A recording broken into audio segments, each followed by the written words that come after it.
Thou sootest the sorrow of all who draw near. O good Saint Jude, we call on thy name. Thy praises loud, thy plea proclaim.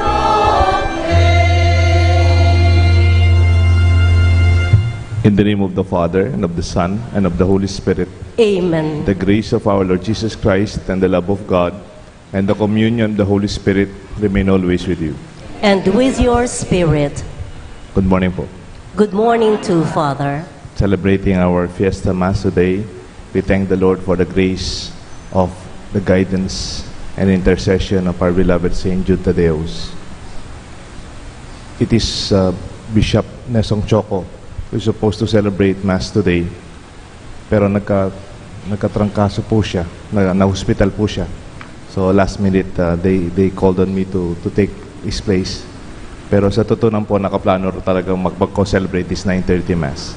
So with our brother priest and our community, let us also pray for Father Bishop Ong Choco, that he may fully recover.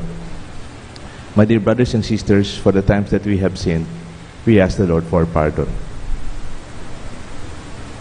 I confess to Almighty God, and to you, my brothers and sisters, that I have greatly sinned in my thoughts and in my words, in what I have done and in what I have failed to do, through my fault, through my most grievous fault. Therefore I ask the Blessed Mary, ever Virgin, all the angels and saints, and you, my brothers and sisters, to pray for me to the Lord our God. May Almighty God have mercy on us, forgive us our sins, and bring us all to everlasting life.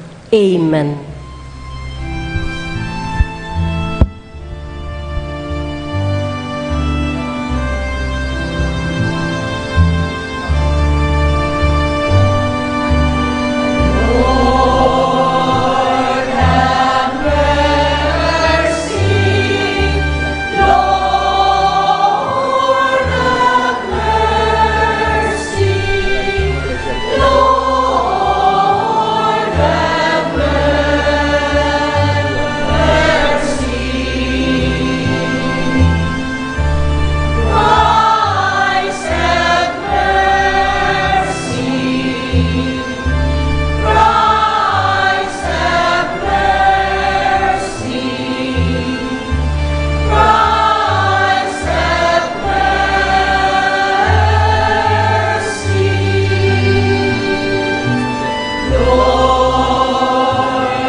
Let us pray.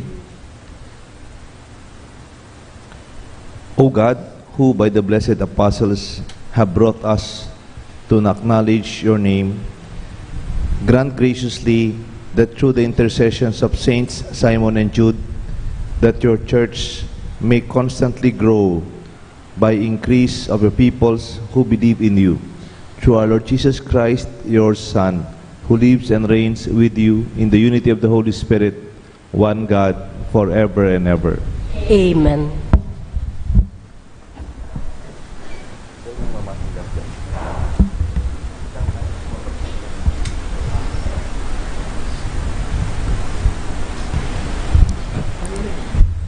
A reading from the letter of St. Paul to the Ephesians.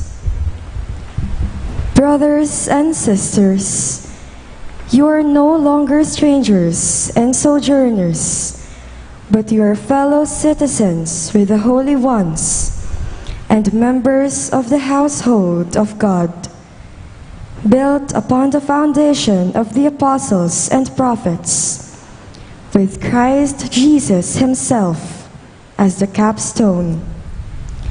Through him, the whole structure is held together and grows into a temple sacred in the Lord. In him, you also are being built together into a dwelling place of God in the Spirit. The word of the Lord. Thanks be to God. We prayerfully join the choir and sing the responsorial psalm. Their message goes out through all the earth.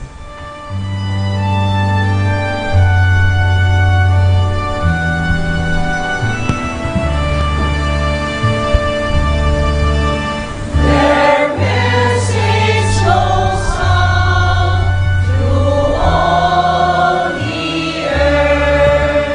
Their message goes out through all the earth.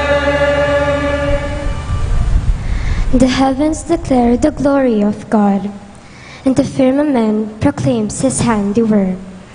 Day pours out the word to day, and night to night imparts knowledge. Their message goes out through all the earth. Not a word, nor a discourse, whose voice is not heard.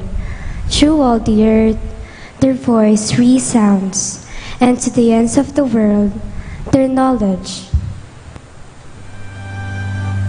Their message goes out through all the earth. Their message goes out through all the earth.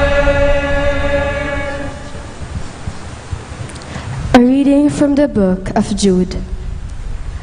I, Jude, a servant of Jesus Christ and brother of James, to those who are called, beloved in God the Father, and kept safe for Jesus Christ, may mercy, peace, and love be yours in abundance. Beloved, although I was making every effort to write to you about our common salvation, I now feel a need to write to you, encourage you to contend for the faith that was once for all handed down to the holy ones. For there have been some intruders who long ago were designated for this condemnation, godless persons who pervert the grace of our God into licentiousness and who deny your only Master and Lord, Jesus Christ. But you, beloved, remember the words spoken beforehand by the apostles of our Lord Jesus Christ, for they told you, in the last time, there will be scoffers who will live according to their own godless desires. These are the ones who cause divisions. They live on the natural plane, devoid of the Spirit. But you, beloved, build yourselves up in your most holy faith. Pray in the Holy Spirit.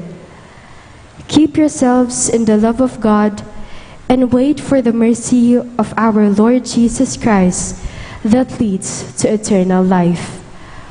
On those who waver, have mercy. Save others by snatching them out of the fire.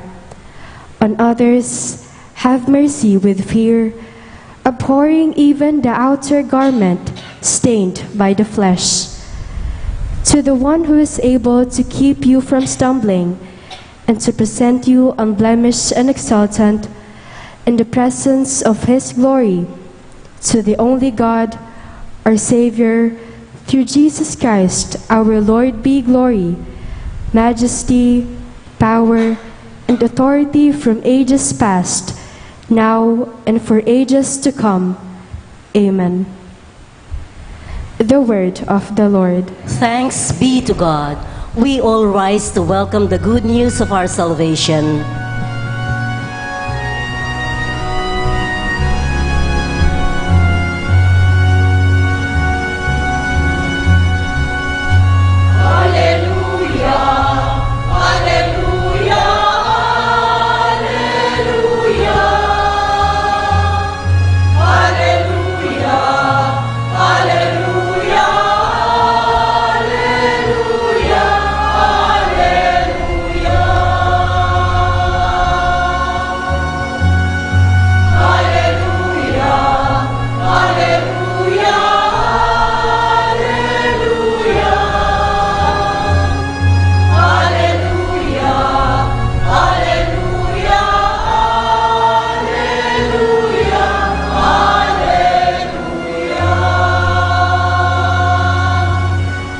Together, we praise you, O God.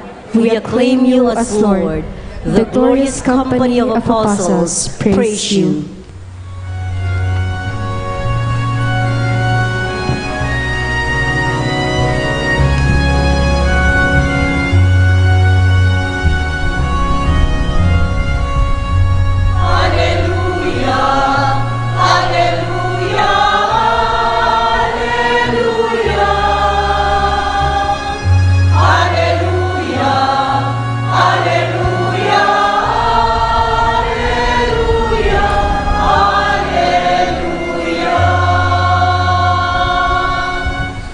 The Lord be with you. And with your spirit. A reading from the Holy Gospel according to Saint Luke. Glory to you, O Lord.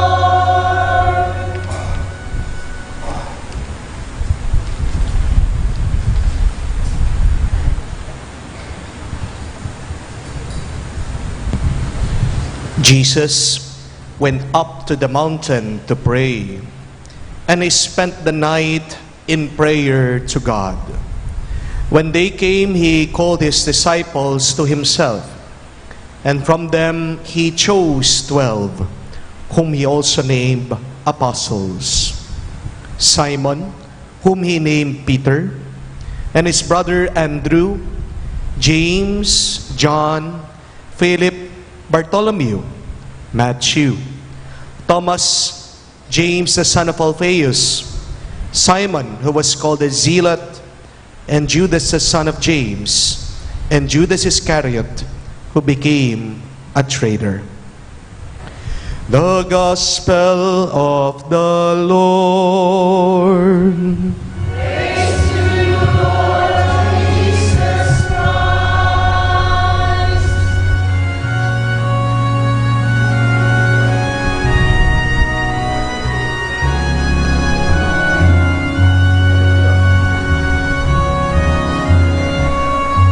Hallelujah, hallelujah, hallelujah. Hallelujah, hallelujah,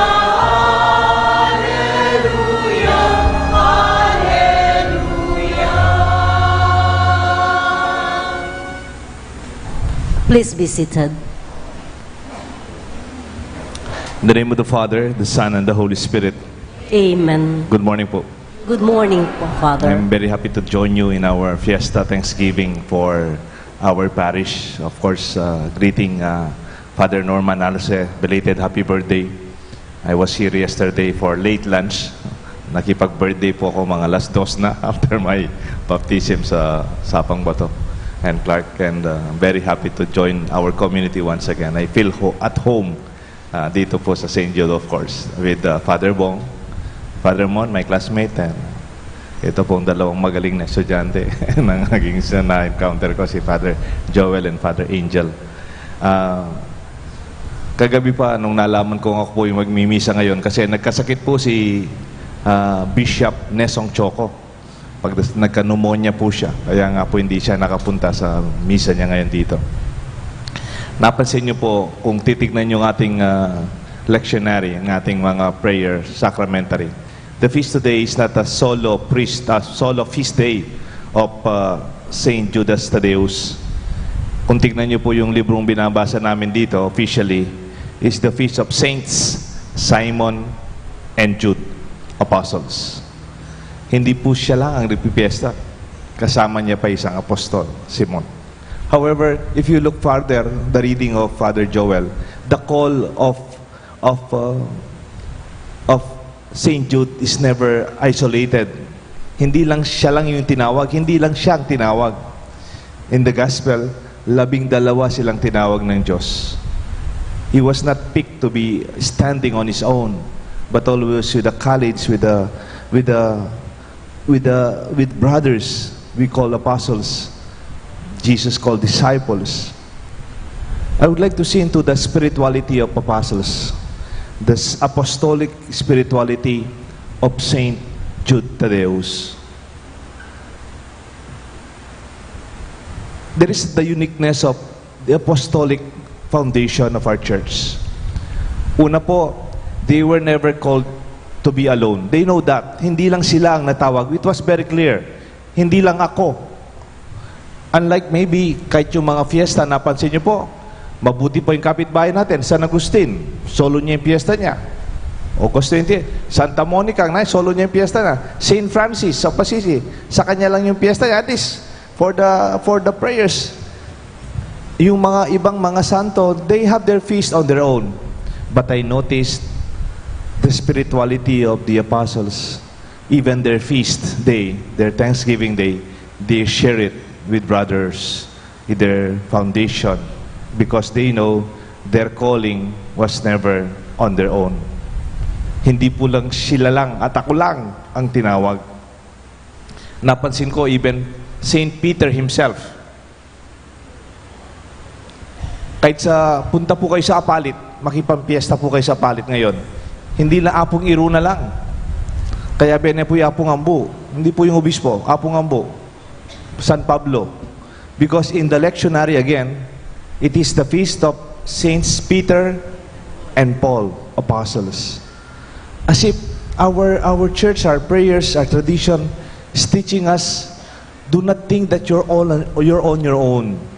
Kahit kaming mga pare, our presbyterium we're never alone. I'm not on my own. It's not me and Father Mon on his own, Father Joel on his own, Father Angel, Father Bong, Father Norman. We are called as one, as brothers. And so it is with us. May karanasan po ako sa Clark. May kasal sa Clark eh. Minsan, tinutulungan ako ni Father Mon doon. Makatutulong din si mga pare. Papatulong po ako sa mga kasal kung minsan. Marami po yung wedding doon. Minsan, mayroong kinasal. Tinanong ko sila, may choir ba kayo? Sabi ko, before the wedding kasi, nag-interview ako ng kinakasal. Kung minsan tinatanong ko kung nakapag-contact na sila ng choir. So, alam natin yung kailangan din i-prepare kung may choir sila. Then sabi, Father, meron na po. Meron kaming choir. Okay. Oh, that's good. Nung nagmisa na po ako, hinahanap po yung choir. Tapos may isang lalaki doon, naka-electric guitar, siya lang mag-isa. Kumanta siya ng opening song. Yung opening song na pa, love song. And then for the rest of the mass, hindi siya marunong kumanta ng Kantang simbahan, hindi ka marunong kumanta, purihin ang Panginoon. Ama namin, Ama namin. And then yung dalawa lang yung kanta niya, yung opening song, love song, and then yung closing song, love song pa rin. Binalikan ko yung dalawang kinasal ko nung tapos na yung kasal. Sabi nyo, may choir kayo. Hindi naman choir yun Kahit magaling siyang kumanta ng love song, is not considered a choir. Siya lang mag-isa di ba? Di ba sa mga choir, huwag kayo masyadong mag-solo, hindi pang yun, hindi pang choir, di ba? Pag sumusintonado ka, magagalit si Father Norman. Pero makikita po ninyo, our song is always celebrated as a whole. Even our service as a choir, we lead the community. It's never on our own. Ang ating mission is to be shared. Kahit yung mga EMDC. No? At sa Angeles, iba yung meaning ng EMDC. Sapang Bato. Ano yung EMDC kasi? Special Minister for Distribution of Communion. Sa San Fernando, ganun pala. No? Dito sa Sapang Bato, yung lagyo na rin EMDC, masyadong dakal kasalanan. EMDC. Okay, di naman. Atin lang kasalanan, pero masyado. Lalo na yung shalom. Medyo, masyado. Other than that, their common call, one thing beautiful about the spirituality of the apostles, of all the saints, they encountered Jesus personally.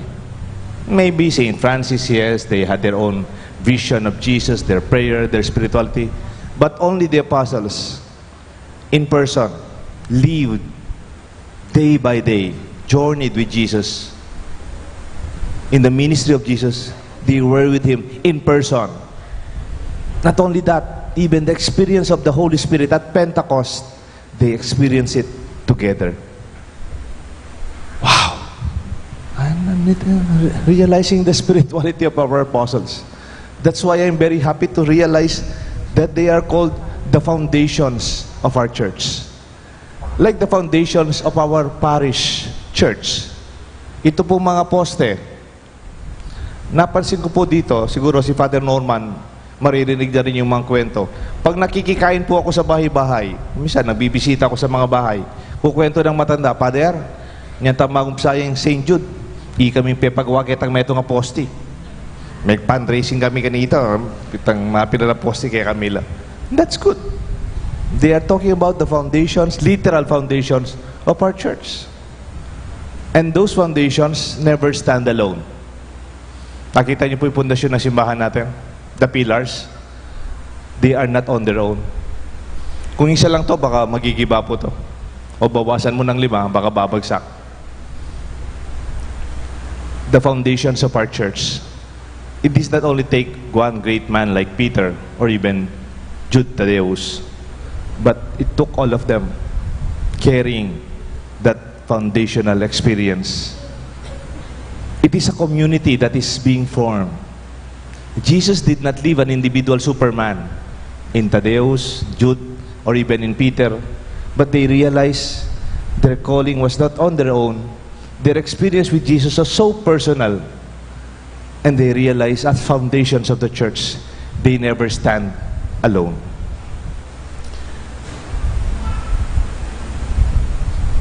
However, in spite of the formation that they had together, yung pag-aaral po nila, paghuhubog nila, parang sa seminaryo, sama-sama sila. It's not an individual experience of formation. And yet, they also shared the same weakness and fear. When Jesus was crucified, all of them, except John, 11 of them abandoned Jesus, their Christ, their Master, their friend. That must be a painful experience. Our saint, nagkasala din po kay Jesus. And the rest of the apostles, they all abandoned Jesus. They all hid themselves for fear of their own death. Humanly speaking, you would understand that they are like you and me. May takot, may pakukulang, at kuminsan, may pag-alinlangan. Nagtatago sila. At nagtago sila when Jesus was crucified. The reality of human weakness is so true with our apostles. The spirituality that never hide the reality that they are now superhumans, walang pagkukulang. But you know what is most beautiful than this human reality of experience? Is the humiliating and painful experience of going through to be forgiven. Ang ating santo na pinaparangalan, nagkasala, nagkulang, natakot. He abandoned Christ like Peter and the rest of the apostles. And yet, he was humbled in that painful experience when Jesus appeared to them after resurrection in the table. They were around a table and they were all hiding. And then Jesus in their midst said, "Peace be with you." Hindi man sila pinagalitan ni Jesus. Jesus did not reprimand them, but they understood that Jesus is there to forgive them. Did you experience being forgiven? Naranasan nyo na ba yung mapatawad? O baka naman ayaw mo lang maranasan ng mapatawaran kasi may pride ka? Kasi to accept that you are forgiven is to accept that you have sinned. Pag tinanggap ko, ako ay napatawaran, tinatanggap mo rin ako ay nagkasala. Pero pwede mong sabihin, hindi pa ako pinatawad. Hindi ko pa naranasan ang pagpapatawad. Siguro, hindi mo pa naranasan ang pagtanggap sa iyong sariling kasalanan. Because a person who does not accept his own sinfulness can never experience forgiveness. I now appreciate the spirituality of our apostles and our Saint Jude Thaddeus himself. Yet this humiliating and painful experience of being forgiven, I realize, is also the key for them to be liberated from their sin and be empowered, not this time by their human strength, not by this time by their human capacity, but this time by the grace of the forgiveness and mercy of God. Even Pope Francis used the line, "I am a wretched person yet called to serve." Unless you experience that mercy of God that empowers in the long run and liberates us, you are just on your own. You're just stepping on the capacity of human pride. Marami po tayong kilalang mga taong ganyan, believe sa sarili. Talagang magaling naman. Talagang may makakayanan naman. At when you see that human capacity would always be resting with Him. But when you go through the Spirit of God's mercy, then you realize there is hope. And we are empowered not by ourselves, but the grace and mercy of God. Sabi nga ng expression, their past did not define their future and their possibilities. Ang nakaraan nilang pagkukulang nung si Jesus ay iniwanan, hindi po yung naging dahilan na hindi sila tumingin at nagpasalamat sa kanilang kinabukasan. And lastly, the good thing about being forgiven is they were trusted again. Hindi lang sila pinatawad ni Jesus. Pwede kasing patawaran mga asawa mo Patawaran daw. Pero wala na akong tiwala kaya ka. Hindi po pareho yun But Jesus completed the circle of empowerment. I forgive you. And once again, I renew my trust to you. Ako'y nagkasala. Ako'y pinatawad. Inamin ko ang aking pagkukulang. At ngayon ako'y nabigyan ng buhay muli, ng pagtitiwala ng Diyos. In my own brokenness, in my own limitation. I'm no perfect, but God is. It's not my strength, but the strength of the Lord. Tignan niyo po ang ating santo, napakagandang kanyang image. He is the only saint in among the apostles bearing a medallion. And that medallion points out to where all of this is coming from. Telling us, it's not about us apostles. It's not about me, Saint Jude. It's not about Peter. It's not about the 12. It's about Jesus. It's about Him. It's not about me. Because it was Jesus who called us. It was Jesus who formed us. It was Jesus who sent us. It was Jesus who forgave us. It was Jesus who empowered us with His everlasting love and trust. And that's why we celebrate. Let us experience this wonderful experience of spirituality of our Apostle Jude Thaddeus. And may our community be in the same way called never to be alone, but always called together to serve. May God bless us all. The Father, the Son, the Holy Spirit. Amen. Saint Jude Thaddeus, Pray for us.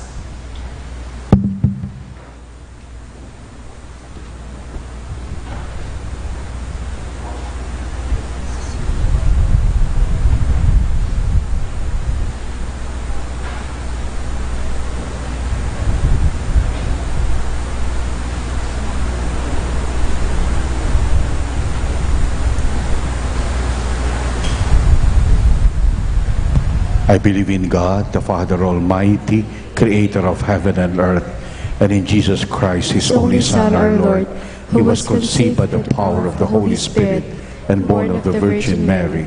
He suffered under Pontius Pilate, was crucified, died, and was buried. He descended into hell. On the third day He rose again. He ascended into heaven and seated at the right hand of the Father.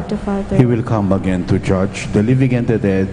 I believe in the Holy Spirit, the Holy Catholic Church, the communion of saints, the forgiveness of sins, the resurrection of the body, and the soul. everlasting. Amen. My dear brothers and sisters, the apostles remind us that we are all called and beloved together in Christ, called together to bear witness to the love and fidelity of the Father to the world. To the powerful intercession of Saint Jude and Saint Simon and the College of the Apostles, we bring to the Lord our intentions as we answer through the intercession of Saint Jude Thaddeus. Lord, hear our prayer. Through the intercession of Saint Jude Thaddeus, Lord, hear our prayer. For our Mother Church and her leaders, Pope Francis, Archbishop Florentino Lavarias, among Norman Arce, our parish priest, among Deo Gala and his brother priest who is concelebrating with him, and all other priests, especially those who have served our parish, may they remain the steadfast protector of Christ's love and the faith, we pray. Through the intercession of Saint Jude Thaddeus, Lord, hear our prayer. For our government and civic leaders, may they always honor the trust we have placed in them and remain true, humble, and real servants of our people, we pray. Through the intercession of Saint Jude Thaddeus, Lord, hear our prayer.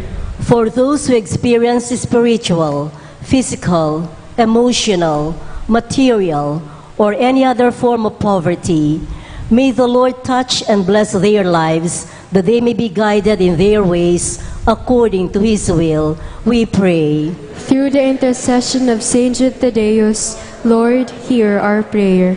For our St. Jude Thaddeus parish community, the parish ministries, organizations, workers, and supporters, we pray for their renewed and reinvigorated commitment to attend to the concerns of the poor, the young, the sick, the downtrodden, and the other needs of our parish community, we pray. Through the intercession of Saint Jude Thaddeus, Lord, hear our prayer. For our families, relatives, and friends, may they feel the presence of the Lord in our homes and gatherings, we pray. Through the intercession of Saint Jude Thaddeus, Lord, hear our prayer. For the meaningful and successful celebration of the feast of our patron, Saint Jude Thaddeus, we pray.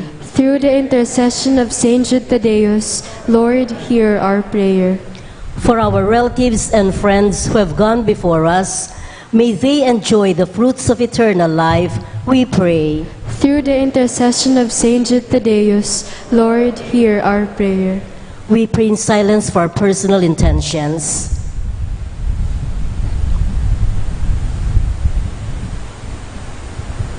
Loving Father, may the apostles Simon and Jude bring before your altar the prayer of your people. Sanctify us to bear witness to your love in the world through Christ our Lord. Amen.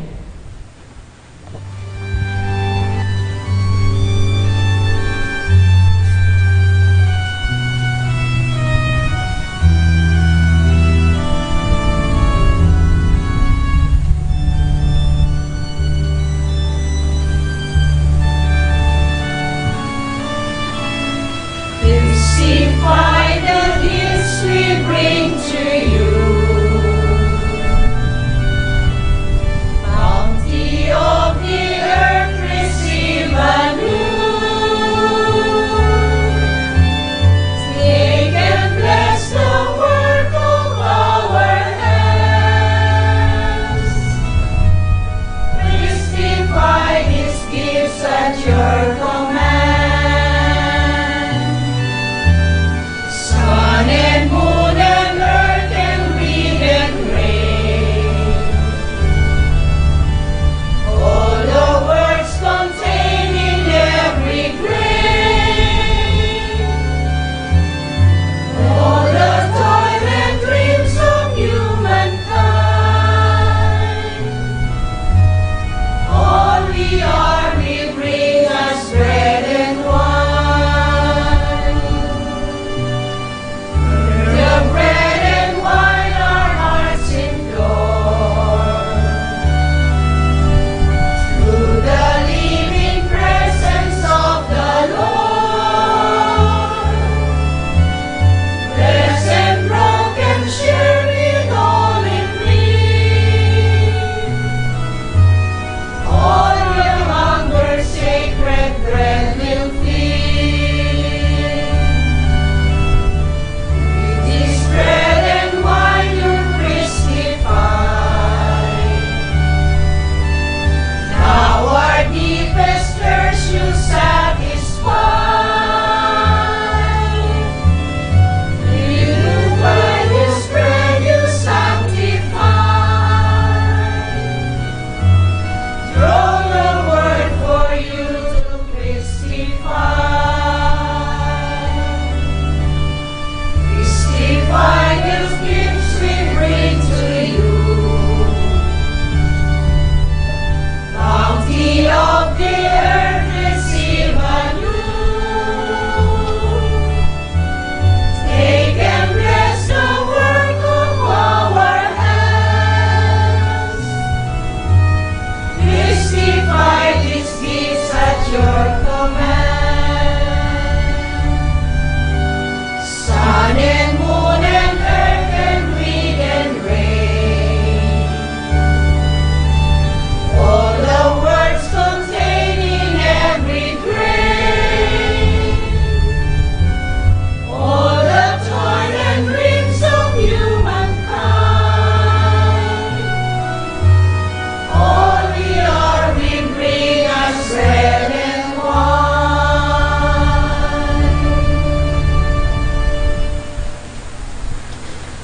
Please rise for the incensing.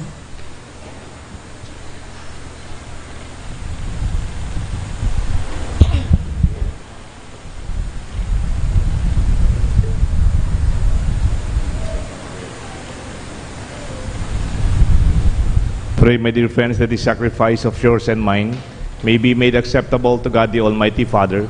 May the Lord accept the sacrifice at your hands for the praise and glory of his name, for our good and the good of all his holy church. As we venerate the perpetual glory of the holy apostles Simon and Jude, O Lord, we ask that you receive our prayers and lead us to the worthy celebration of the sacred mysteries. And we ask this through Christ our Lord. Amen. The Lord be with you. And with your spirit, Lift up your hearts. we lift them up to the Lord. Let us give thanks to the Lord our God. It is right and just.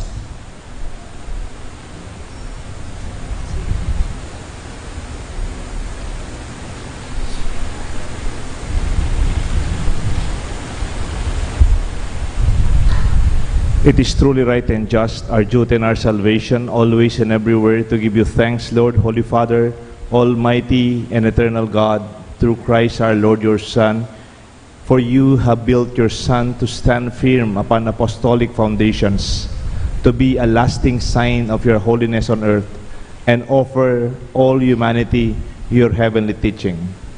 Therefore now, for all ages unending, with all the hosts and angels, we sing to you with all our hearts, crying out as we acclaim.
You are indeed holy, O Lord, the fount of all holiness.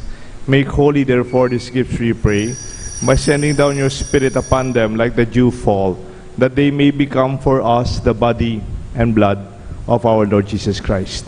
At the time he was betrayed and entered willingly into his passion, he took bread, giving thanks, broke it, and gave it to his disciples, saying, "Take this, all of you, and eat of it. For this is my body, which will be given up for you."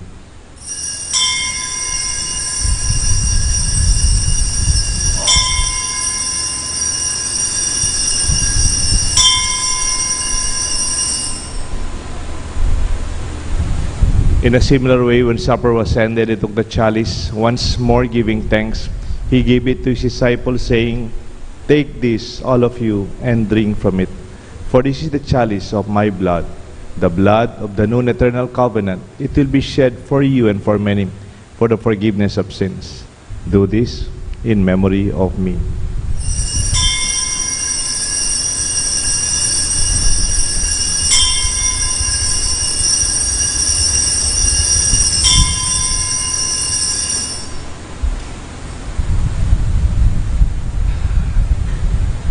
The mystery of faith.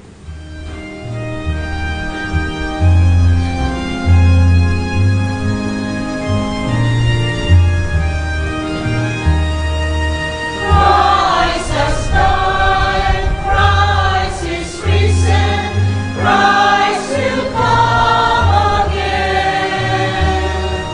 Christ has died, Christ is risen, Christ will come again. Therefore, as we celebrate the memorial of his death and resurrection, we offer you, Lord, the bread of life, the chalice of salvation, giving thanks that you have held us worthy to be in your presence and minister to you. Humbly we pray, but at partaking of the body and blood of Christ, we may be gathered into one by the Holy Spirit.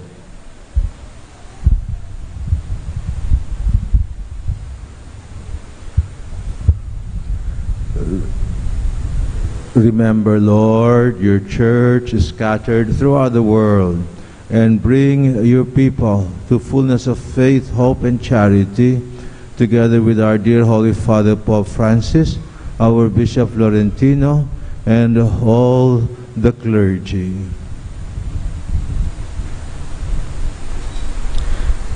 Remember our brothers and sisters who have fallen asleep in the hope of the resurrection, and all who have died in your mercy.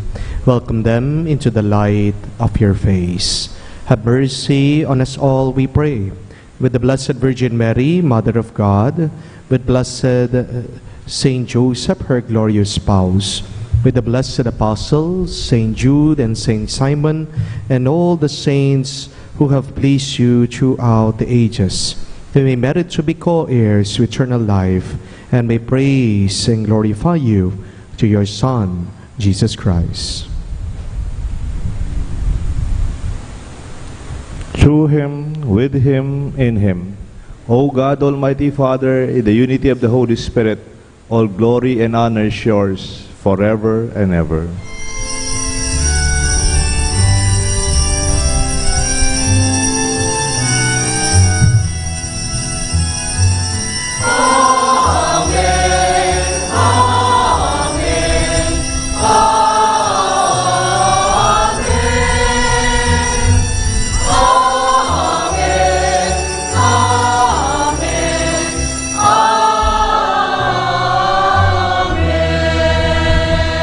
At the Savior's command and formed by divine teaching, we dare to pray.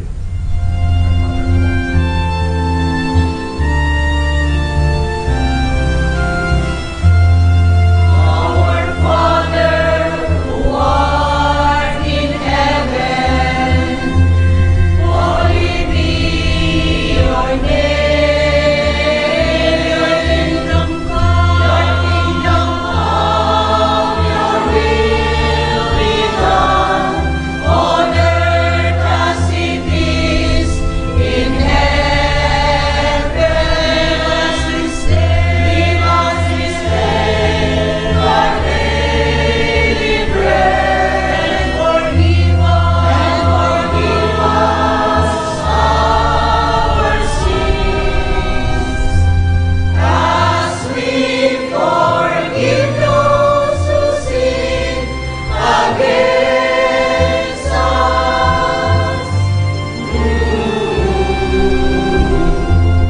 Do not bring us to the test, but deliver us from evil.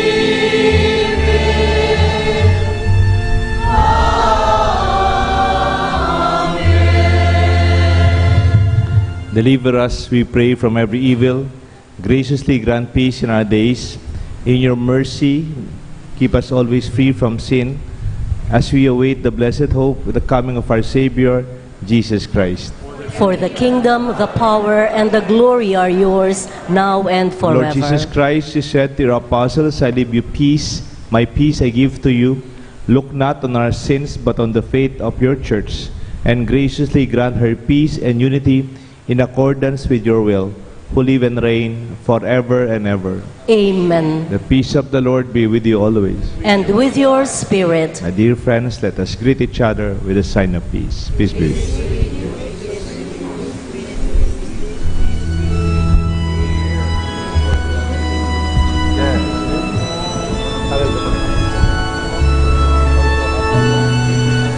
Lamb of God, you take away the sins of the world. Have mercy on us. Lamb of God, you take away the sins of the world. Have mercy on us. Lamb of God, you take away the sins of the world. Grant us peace. Grant us peace.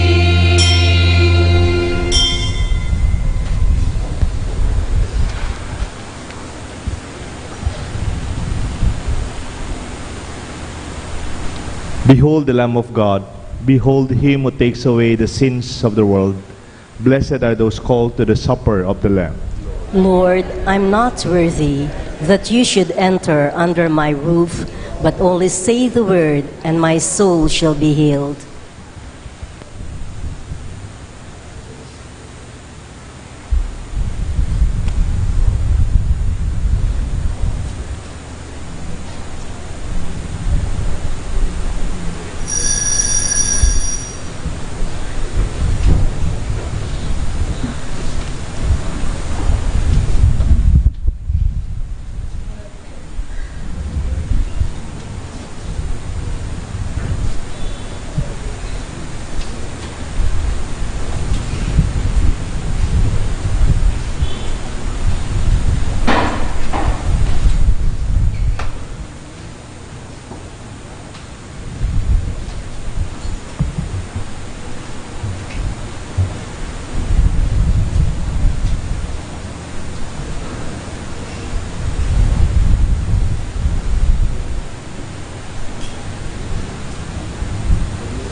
shadow or light.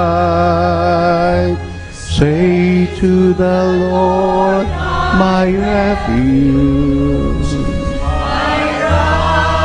in whom I trust, He will raise you up on eagle's wings, bear you on the breath of dawn, make you to shine like the sun, and hold you palm of His hand.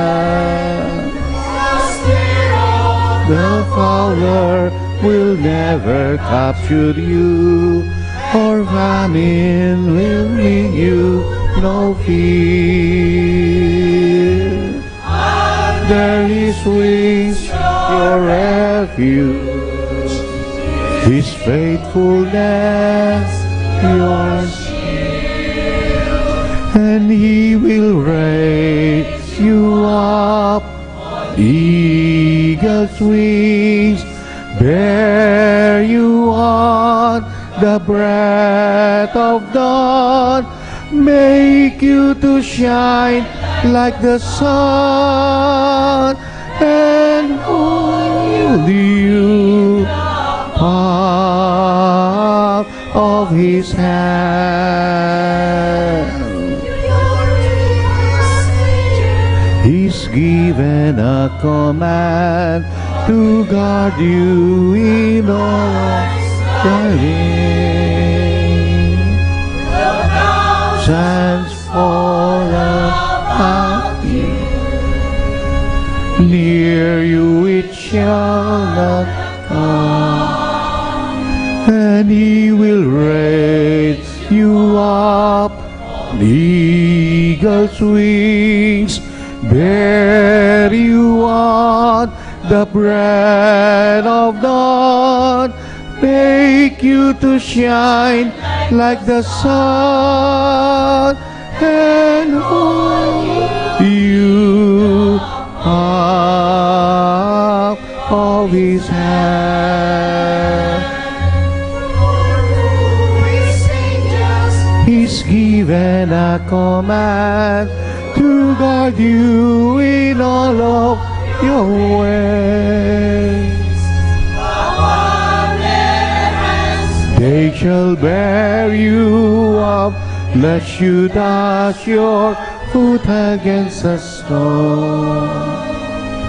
And He will raise you up on eagle's wings, bear you on the breath of dawn, make you to shine like the sun, and hold you palm of His hand.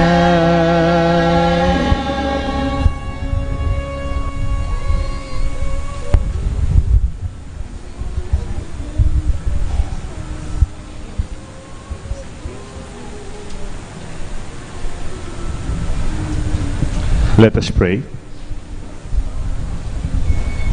Having received this sacrament, O Lord, we humbly implore you in the Holy Spirit that what we do to honor the glorious passion of the apostles Simon and Jude may keep us ever in your love. And we ask this through Christ our Lord. Amen. Please be seated for some announcements.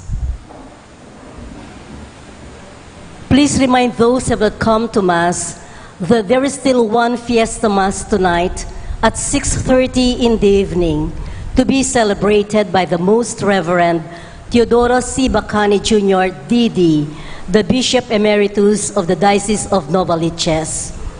On Friday, November 1st, which is All Saints' Day and also First Friday, there will be only one Mass in the parish, that is at 7:30 in the morning. Also, after this Holy Mass, there will be the distribution of the oil of St. Jude and the Holy Rosaries. Please stay on. On behalf of our parish priest among Norman Arce, we would like to thank the sponsors for this Mass, the Friends of St. Jude and the Parish Pastoral Council, and the CFM Choir for rendering liturgical songs. Also, on behalf of our parish priest, we would like to thank the priests who concelebrated this Holy Eucharist, Reverend Father Montores, Reverend Father Bong Cabrera, Reverend Father Joel Gatus, Reverend Father Angel Gamboa, and of course our former parish priest, Reverend Father Deo Galang. Maraming salamat po sa inyo lahat.